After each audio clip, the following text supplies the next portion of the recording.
Hello hi అండి అందరికీ. మనందరికీ తెలుసు కదా, నిన్న తెలంగాణలో అయితే భూకంపం అయితే సంభవించడం జరిగింది.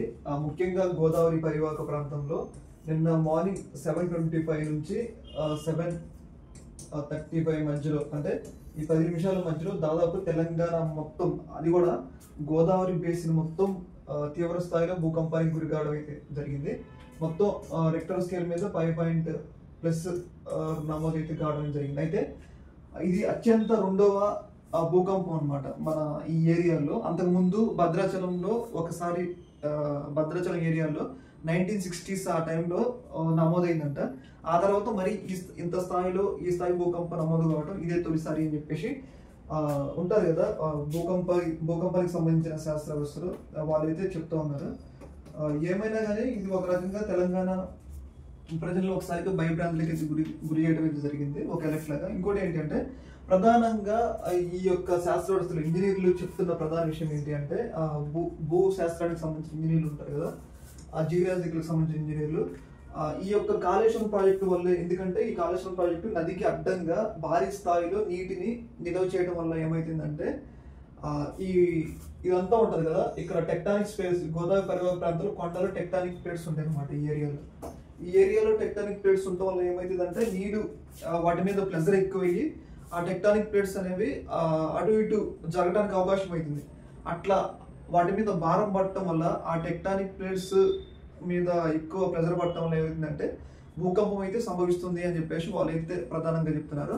అప్పట్లో కేంద్ర ప్రభుత్వానికి సంబంధించిన కొంతమంది ఇంజనీరింగ్ సంబంధించిన బృందాలు హెచ్చరించినా కానీ వాళ్ళు వినకుండా ఈ కాలేజ్ ప్రాజెక్ట్ కట్టారు. ఈ కాలేజ్ ప్రాజెక్టు నది గర్భంలో మార్పులకు కారణమవుతుంది, లోన టెక్టానిక్ ప్లేట్స్ మార్పులకు కారణమవుతుంది. అందువల్ల ఈ స్థాయిలో భూకంపాలు సంభవిస్తున్నాయి అని చెప్పేసి మనకైతే తెలుస్తూ ఉంది.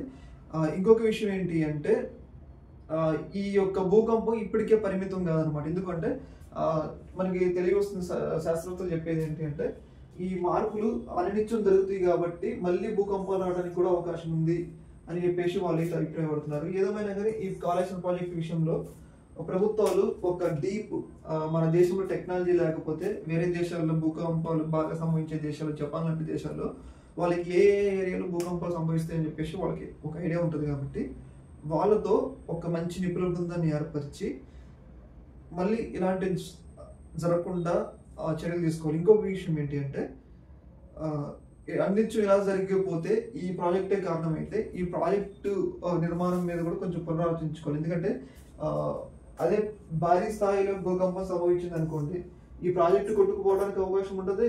ప్లస్ ప్రజలు, ఆ కింద పరివాహక ప్రాంతంలో ఉన్న ప్రజలు కూడా చనిపోవడానికి అయితే అవకాశం ఉంటుంది అనమాట.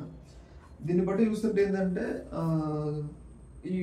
ఈ భూకంపాల మీద ప్రత్యేక అధ్యయనం చేయాల్సిన అవసరం అంతే ఉంది. ప్రభుత్వాలు వీటి మీద దృష్టి పెట్టాలి. ఎందుకంటే ఇది ఎంతో మంది ప్రజల ప్రాణాలకు సంబంధించిన ఇష్యూ కాబట్టి. ఈ యొక్క అంశం మీద మీ యొక్క అభిప్రాయం తెలియజేయండి. ఓకే మరి, థ్యాంక్ యూ.